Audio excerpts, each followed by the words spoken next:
So I was in the middle of talking with Brian and Cody, and I went, I have to turn the recorder on because I was just about to talk about, like, Cody was queuing up, like, what's the story he's going to tell us?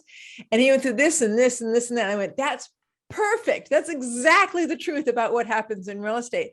And I've been investing, as you guys know, for 35 years, and it's a long time.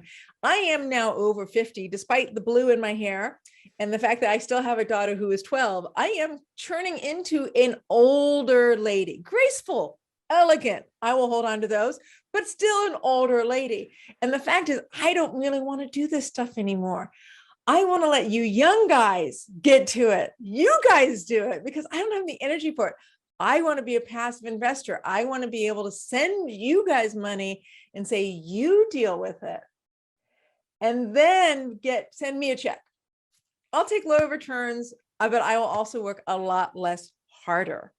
So, I'm going to turn this story on its head for a minute. I'm going to read the one pager that you guys sent me, but we're going to just put this on its head, and we're going to start with the story. Can I do that? You guys let me do that? Absolutely. Sure. Totally. Okay. So Blue Oak Capital is a Houston-based private equity firm. Hold on, guys. Hold on. Let me back up. That way you guys on YouTube and Roku can see their bio. Blue Oak Capital is a Houston-based private equity firm focused on the acquisition of cash flow producing multifamily real estate across the U.S. Blue Oak Capital is dedicated to business excellence by creating a culture founded on trust, transparency, integrity, respect, and commitment. Now, any of us who've been invested in real estate for even like 5 or 6 years can really appreciate why those particular elements are so important. I could go through each one of those and why, to me as an investor, I care about those, transparency being one of the highest things on my list, followed by integrity. Hopefully you respect me as well. But honestly, integrity is the thing I'm counting on when I'm a passive investor and I'm investing in what you guys are doing. Your integrity and your due diligence is what I'm really relying on, and then your capacity to move that forward. Our mission is to strengthen our relationships and partnerships with those around us, help others obtain financial freedom through commercial real estate investing, and improve the lives and communities in which we serve by providing safe, affordable, and accommodating housing. Guys, welcome to the show.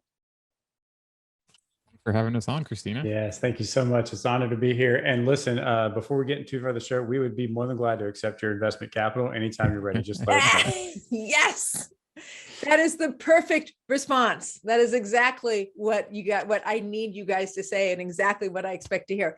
Let's jump into the story first. Real estate is fun, challenging, exciting, busy, rewarding, all kinds of things.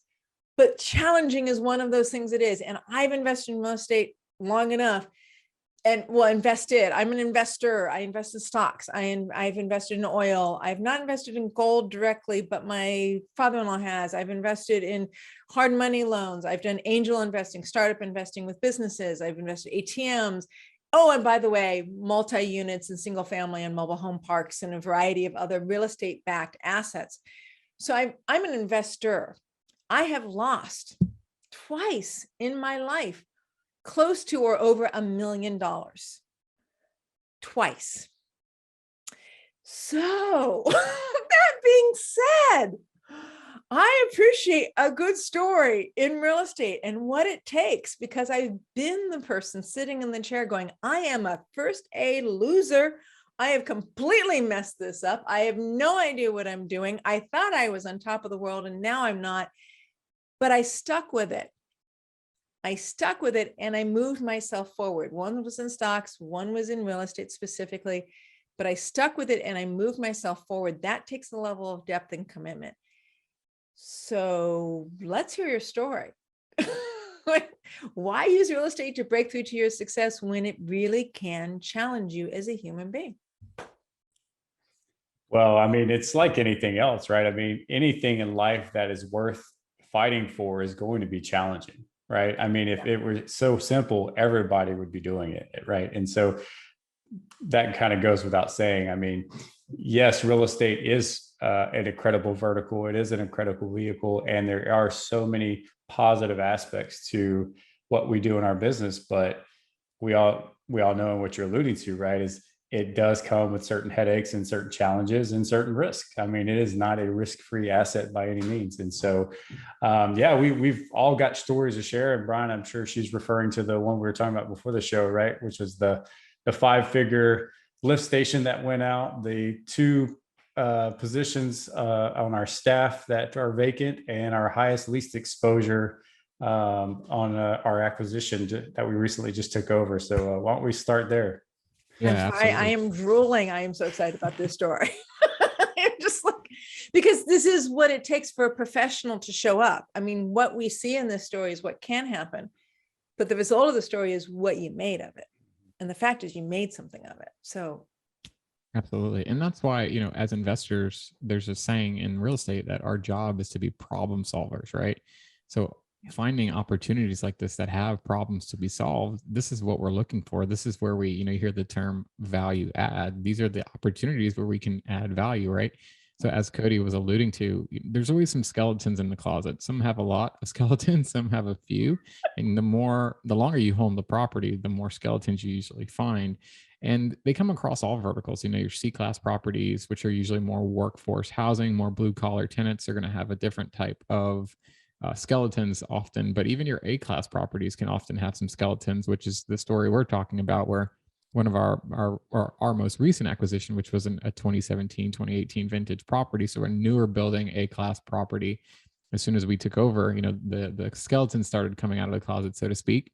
yeah, We found out that one of our lift stations was previously having some problems, which is basically something that they have on the property. That's a pump that has to do with the sewage and the drainage. That went out, I believe, the first week that we owned it. Ended up finding out that that's something that needed to be replaced, which was a 5-figure expenditure. So that's something that surprised us. But that's why when Cody underwrites as our lead of acquisitions, he has a solid CapEx budget, and also making sure we have reserves in place for these types of things. Following that as well, we thought we were going to go and acquire the property and be able to keep the on-site staff, which was a leasing and maintenance agent. And that didn't happen as well. We ended up finding out that he wasn't able to stay. But we also ended up finding out that he wasn't the best person to execute our business plan. So it had a little bit of a silver lining as well. So these types of things, you start to find as you take over the property that, what you think you were going to do when you took over the property isn't actually what ends up happening. But that's what makes us real estate investors, right? We're problem solvers. Our job is to always say plan and pencil. Make sure you have a plan. You don't want to go in there swinging blindly, but your plan needs to be in pencil, because a lot of things are moving. A lot of things are going to change. And our job is to be problem solvers. And as these things pop up, make sure we have the skill set and the ability and have the right resources in place, both financially and through our network. Who do we call to solve this type of problem, to go and just make sure we continue to move forward so we can execute our business plan? beautifully said. Beautifully said. Because it is exactly what happens. And it really is in the underwriting. I tell this story a lot. I was involved in Arlington, Texas as a partner in a deal, and the GP was an LA guy. I knew him well. We were friends. This was going to go well. This should be fine. But I was thinking I was a limited partner, just so you know. I was the investor. I was not the GP. And so I was not on that side of it. And we had, I think it's almost $200,000 worth of subflooring dry rot damage in Texas due to the oil that you guys have in your, yes, they're not in there.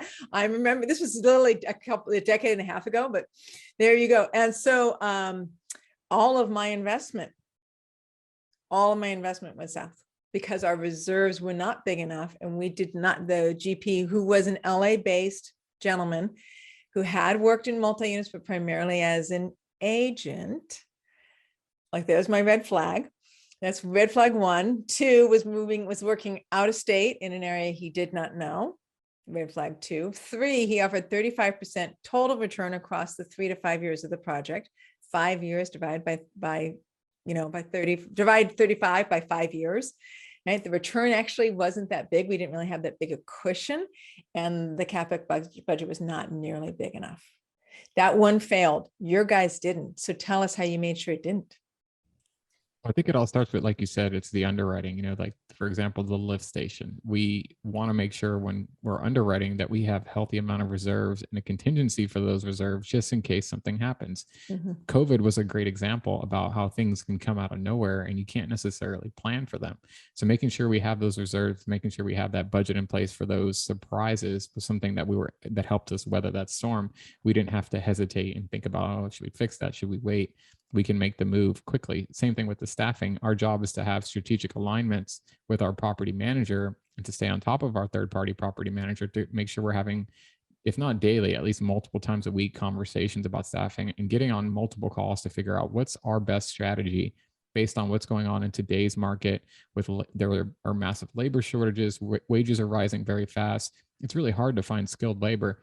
What can we do in the interim to make sure that the property is performing at its highest and best use and it's performing and keeping the residents happy? And then what's the plan 3 months from now, 6 months from now, 12 months from now, so we can set ourselves up for success? So on this 5-year business plan, we have everything that we need to make sure that it happens, and we have a plan going forward. So I think CapEx, making sure you're underwriting correctly, making sure you're communicating with your property manager. I didn't mention on the last segment about the lease exposure Cody had mentioned. We have a lot of tenants coming off leases at a prime time leasing season, which the previous owner did not do a good job of setting us up for success when 20% of your residents have their lease expiring on the same month. Okay. So those little things, constant communication, constantly talking to your property manager and making sure you're being aggressive and pushing forward. These are the intangibles that you want to make sure your general partner has if you're coming in as a passive investor, that they have a strategy, they have a plan, and they're going to execute their business plan. Yeah, I mean, look, Go ahead, Cody.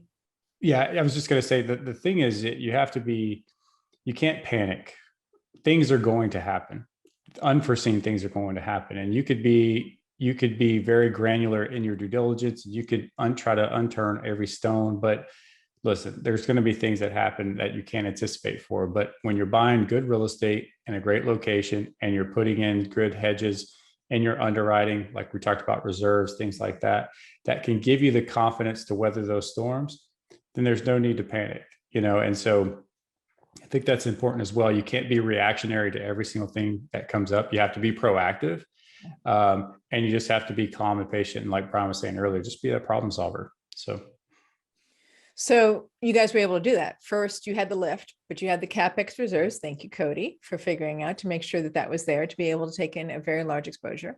The second thing was when your leasing agents disappeared and you had 20% of your leases renewing, how'd you guys solve that? Because that's, that can be complicated and solved badly, or it can be solved well. Yeah, no, it is. And it's when you see it on paper, you're like, oh man, 50% of our property is renewing here over the next 3 months. And that's a big one. But, I think, look, it starts with a good property management team. And I think Brian was alluding to that earlier. We do third party, and we have a lot of confidence and trust in our third party property management that we work with. They manage one of our other assets. And so they've proven their ability to execute and solve problems themselves. And so we saw this as both an opportunity, not only to, kind of implement our business plan and whatnot, but, we were also looking to do a value add here. So the idea of having residents that are turning over and having vacant units come online actually afforded us an opportunity to come in and actually execute our business plan even faster. Okay. But what ended up happening through that is we actually ended up renewing most of those leases that were coming due. So actually ended up working out to where we didn't have to do anything. So, but I think, when we took over and Brian, we can allude on this a little bit further. You talk about like creating a resident experience, right? Like how do you, we talk about the real estate, but you really got to focus on the residents. That's who you're serving ultimately, right? And so immediately we try to say, hey, what can we do to make an immediate impact on our community to give these residents a peace of mind with a new ownership group, new management group? And we did like a community welcoming event, and we got some other things planned for starting next month to just kind of do some engagement and just show them like, hey, we appreciate you as a resident and we want this to be a community you're proud of. And showing that immediate visibility and impact, we already were getting great feedback from those residents. And I think that what helped renew a lot of those leases. So. Then you guys, and there you go. I mean, it was thoughtful and silver lining. I get it. First, you covered the silver lining, which is with so many. I mean, it's very true in Southern California. When you get a building that actually has empty units, in some ways the building's actually more valuable because you're capable of filling those units with current market rents, and rents have gone up by 17% in the last year. So that's a huge uptick in the value of a building. If you have a unit or two, or depending upon the size of the units, you could have 2 or 3 be, if it's a small unit, 3 or 4 could be significant into the cash flow, but in Texas, you can get, 20 to 35 to 50 units, depending upon the size of the building, can actually be incredibly valuable because every dollar adds to the value of the building without you guys even having to rehab a building if the new rents are 17% higher than the rents that just left. Right. So, I mean, that ends up being an incredible value add by itself, managed well. Yeah, it's always a great day when leases are renewing without having to spend any CapEx, and you can renew them at market rate. That's a good day. So, that's a good day. Were you guys able, but you were able to renew them? How much were you able to force on rents, or was it sort of all over the board? a little bit all over the board, just because some of those in-place leases were, when the previous management team were signing them on, they were kind of all over. But I don't know, average delta was at least probably $200, right, Brian? Somewhere around. They're close to market rent. Obviously, Yeah. they had been there a little bit longer, so they got a little bit of a discount versus market, but there wasn't a lot of loss to lease on those. That's great. Because I mean, again, the rehab for me, now I don't own large buildings. I do mom and pop buildings. The buildings I have owned in my life have been 50 units, 30 units, even like 18, 12. So I don't own the above 100 or close to 100, 150, 200s. I have not owned those by myself. The ones I have owned personally have been the mom and pops. But for me, one of the biggest drains on my building is the make readies, so not being able to manage. I mean, yes, there's common space. Yes, there's water. Yes, there's management expenses. Yes, there's CapEx expenses when a porch goes bad or something like that. But the ongoing drain in the building is the CapEx expense, not CapEx, but the refurb expenses in being able to bring a unit either prepared for the next tenant, which might be as simple as paint and some new light fixtures, or it might be as complex as new tile, new countertops, new bathrooms, new tubs, right? Depending upon if I'm trying to reposition the units or not. So it sounds like you guys managed to have this work both in your favor as well as like day to day. And the reason why I'm breaking that down is because you could have freaked out. You could have said, we don't know what the heck we're going to do. But instead you took a deep breath. You said, okay, we can manage this. You got doubled down within your conversations with your leasing company, and you found the silver lining, right? Because the silver lining was, hey, if we can get a little more rent without having to spend a lot of expenses in being able to prepare a unit for a new tenant, so therefore we get that money. You couldn't say free. It's not completely free, but easily. We get that money easily. That's a value to the building. That's exactly right. Okay. And I think in the multifamily space, you hear this from a lot of big operators. You really make your money on the renewals, because you can have a potential high cost of acquisition for a new tenant, right? To bring somebody to market to them, whether you're doing on Facebook, you're on Google, you're doing PPC, you're doing SEO. There's an acquisition cost that comes along with a new resident. The best type of lease you can have is a renewal, because it's somebody who already lives at their home. And if you can get them as close as you can to market rate, they're going to be much more happy, and it's going to be way more valuable for your business, just bottom line overall. So trying to get as many renewals as you can as close to that market rent is always the strategy. But obviously sometimes you have to get people that just can't afford it, out of the unit. So Sometimes. And again, there is a silver lining to that. There is more cost, more time, physically, more cost in goods, as a loss of rent. But like you said, it's also being able to reposition a property can be helpful. So that being said, let me share a bit off of your guys' website. So here is your guys' graphic on your investment strategy. And I think that to me, it seems like very core. Like this is kind of like if we're a well-running company that is interested in repositioning things, then this is kind of the process that you go through. But why don't we walk through what it is that you guys specifically focus on in this strategy? Yeah, when you look at this graphic and you look at, where we started, very similar to most anybody entering multifamily, you pursue the value add opportunities. That's typically where there's more upside potential, higher yields, and more value that can be created, right? And so I would argue that most multifamily investors have to kind of cut their teeth on those value add deals, right?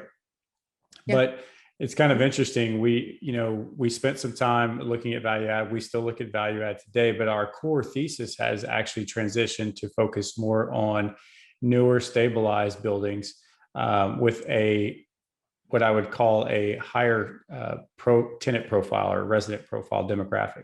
Okay. And the reason being is because the aggression that we've seen in the marketplace. And right, you have a high degree of execution risk right now with your value add because everything is trading on a premium.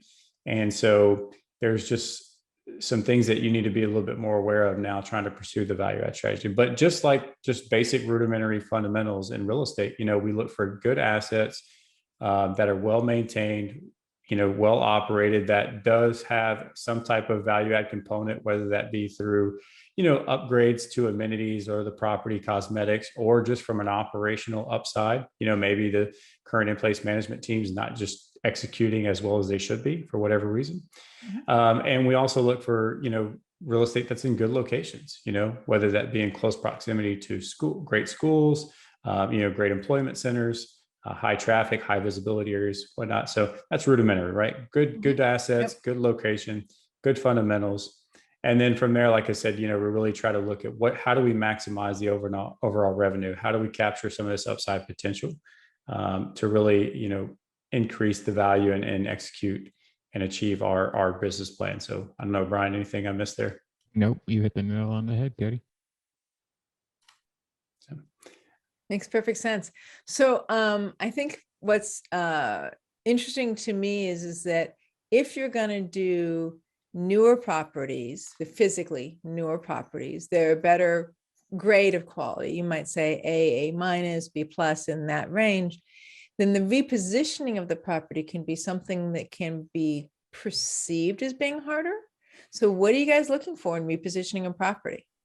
Oh, that's a great question. I think for us, Cody used the term like a light value add. So there's still a lot of A minus, call it B plus properties out there that still do have a value add component, but it's not the major rehab where you're moving walls, you're doing all new flooring, all new paint, cabinets, countertops, lighting.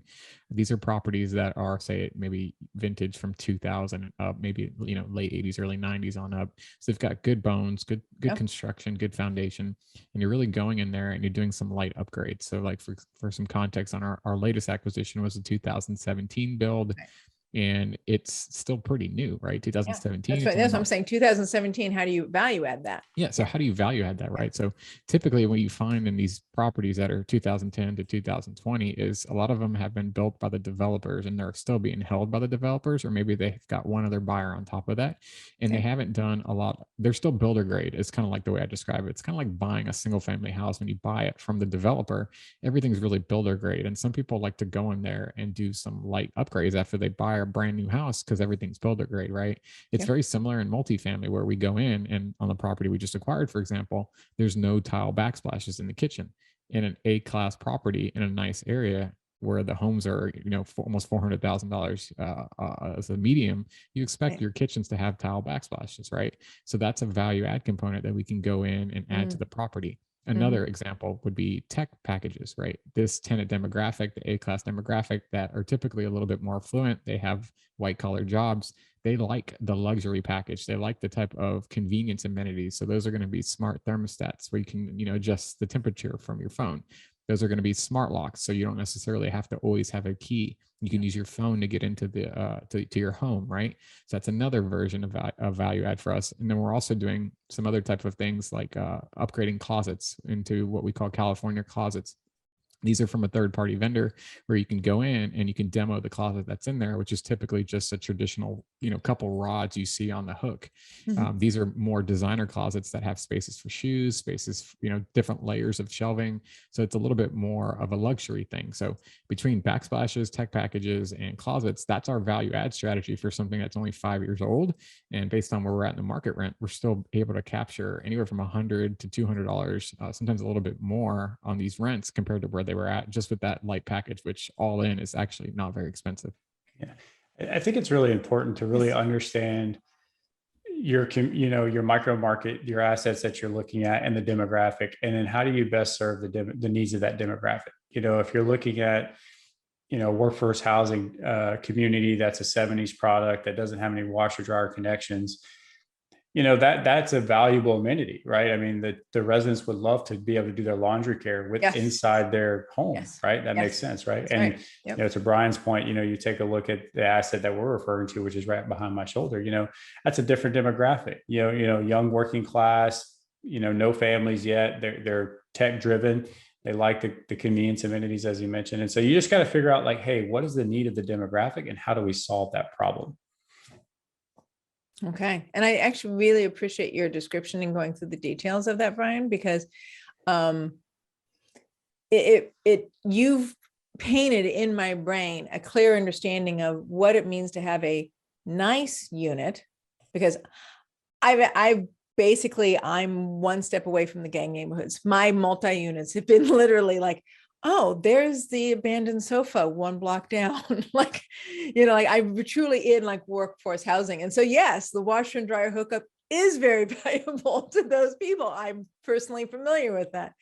So when you describe but we're taking a generic product, what has been created to be effectively a generic product or constructor grade or development grade product, and now you're adding personalization that makes it feel like a luxury product, then there's sort of like you said, the pride of moving in, the pride of a nice unit, the capacity to be able to say, it looks nice. Look at that closet. I can put my shoes away. I feel like I'm living not in a generic environment, but an environment that is built to feel luxurious. And you described that beautifully in being able to say that, because honestly, shoe racks would never have occurred to me. I'm just saying, in my workforce housing, shoe racks is not something that we would normally think about putting in. So is there anything else on this particular page before I stop sharing it that you guys want to talk to? No, I think it just goes back to our point about just remembering that you serve people, and in your job, when you're looking at these properties, your obligation is to serve your residents. And how do you provide an affordable, accommodating home that they're proud to be in, that it suits their needs, their lifestyle, and you got to solve that problem. And yeah, I think that's core of any real estate investor. So, you want to add anything to that, Brian? You good? No, I agree with Cody. I mean, just understanding you're a problem solver, and we're in the people business is the message here. So taking care of your investors, really, really important. Taking care of your vendors, really, really important. Taking care of your residents, really, really important. We're always thinking about the X's and O's and the dollars and the cash on cash and the IRR and occupancy and all these numbers. But really, at the end of the day, Cody said it's very rudimentary. Let's just focus on taking care of people. When you take care of your people, good things tend to happen. You read my brain, Brian. My next question was, we talked about your tenants. We've talked about your strategies with your buildings. We know that forces value into the building, which is part of why you're doing it. How do you help take care of your investors? Oh, that's a great question. Investor relations is something that's very important to us because we want to build long-term relationships with our investors. We don't want somebody to invest in our project once. We want them to invest in multiple projects. Maybe they don't have the capital to invest in all of our projects, but we definitely look to have repeat investors. And the best way you can do that is just having phenomenal customer service. How do you differentiate yourself from another lead sponsor?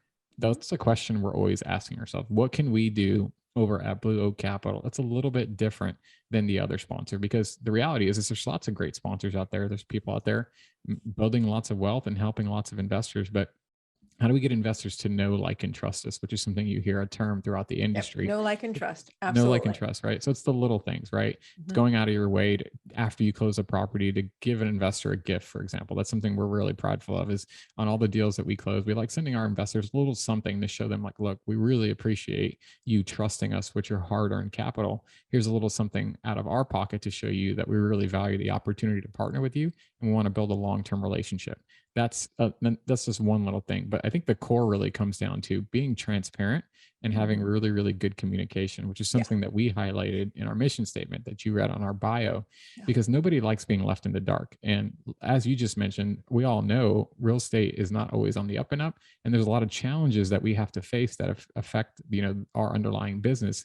Investors just want to know about that. If things aren't going great, and maybe you're going to miss a target one month, or maybe we're not able to issue distributions because we hit some sort of challenge in our business, just be transparent about it and own it and be clear about what's going on, and vice versa too. If things are going really well, keep investors updated. I think that communication piece is really a fundamental part that a lot of investors don't get when they invest in a lot of sponsors. I know Cody and I talked to a lot of investors, and one of the top things we hear is that they invested in a project and they had no idea what was going on. They're not providing investor updates. They're not providing those numbers. And I think that's a really core piece of any business. But for us as real estate investors, we take care of our investors by providing them with just that top-notch customer service to make sure that they understand we value, the fiduciary responsibility of leveraging their capital. We want to do repeat business with them and have a long-term relationship. Cody, you want to add to that? And then I have a story. Yeah, no, I think Brian did a great job of explaining our thesis and our, our value on customer service. And look, at the end of the day, it just comes down to being authentic and transparent and, being accessible. We want our investors to feel comfortable that if they need to ask questions, or they have concerns about whatever, that we're available to address those. And like he said, just providing that customer service that gives them a peace of mind through the best times and the worst times, and I think that just comes down to authenticity and transparency. So the transparency is huge for me as an investor. When I invest in syndications, as we talked about, and I have clients, right? Because I'm a real estate investment advisor. So I specifically work with people looking to place their assets in real estate. I help them come up with a design. And then in that design, I almost always like to try to slide in some syndicated deals, because it's the good cash flow, right? It's like there's cash flow and appreciation, and you don't have to be exhausted. I'm just saying, right? I don't have to have nearly as many sleepless nights as you guys probably have, right? So I personally like that, especially if you're like, if a lot of my people that are clients are either working or newer to real estate, or they have a portfolio that's so chaotic that they kind of had enough, right? And so syndication deals to me feels a particular slot, right? And again, unusual in that it allows you to get cash flow and appreciation. And that's part of the niche that I look for specifically. And apartment deals often let you do that, value add apartment deals. And they're similar, right? They're almost, not to be difficult, but the returns are 7, 8, 9% preferred return. And then a waterfall split on the backside after some version of fees has been paid of, maybe it's 70-30, maybe it's 25-70, 25-75, maybe it's, some are 50-50 if they're actually smaller. I find it funny that the smaller deals go 50-50, but there you go.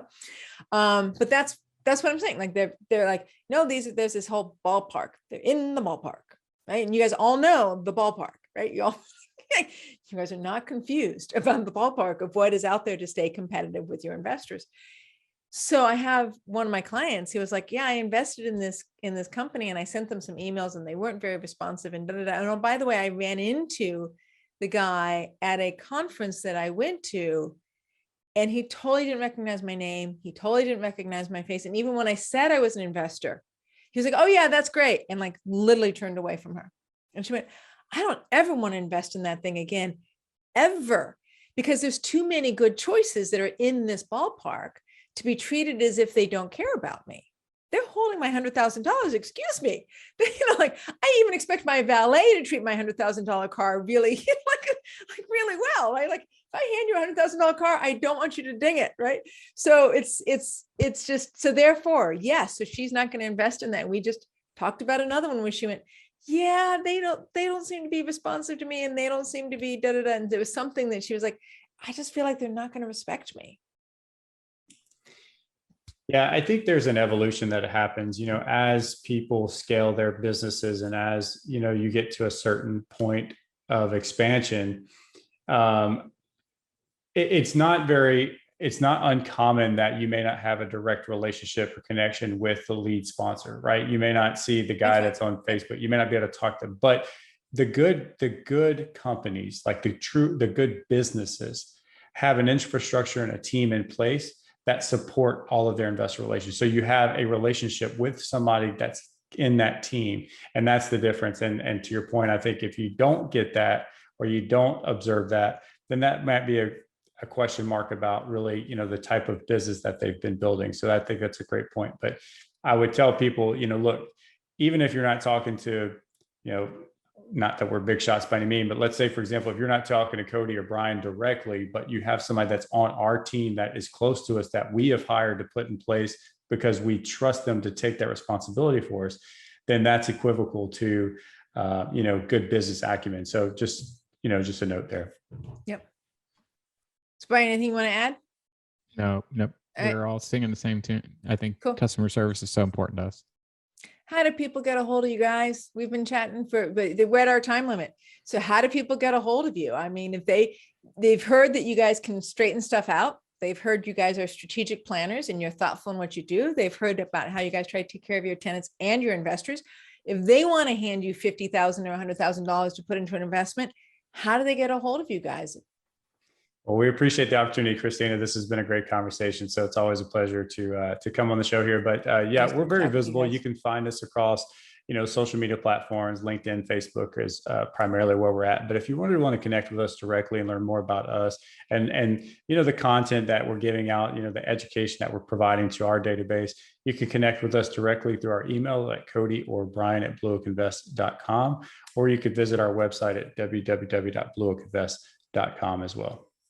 And you guys have articles and education right there on your website. So if people want to go there, you actually try to educate your investors and allow people to, check you out, but also be able to add value in increasing their education. Two most important things in investing in real estate: education and networking. Absolutely. All right. I so appreciate it, guys. Thank you so very, very much. Thank you for being on the show. This is Christina Suter with Real Estate Breakthrough. You can find us on YouTube, Roku TV, iHeartRadio, Spotify, iTunes, and probably some other platforms as well. Oh, and there's also the Phoebe Pasadena. So go to phoebepasadena.com. You will also find our meeting where Brian and Cody presented. Thank you, guys. Have a good night. Thanks, Christina. Christina.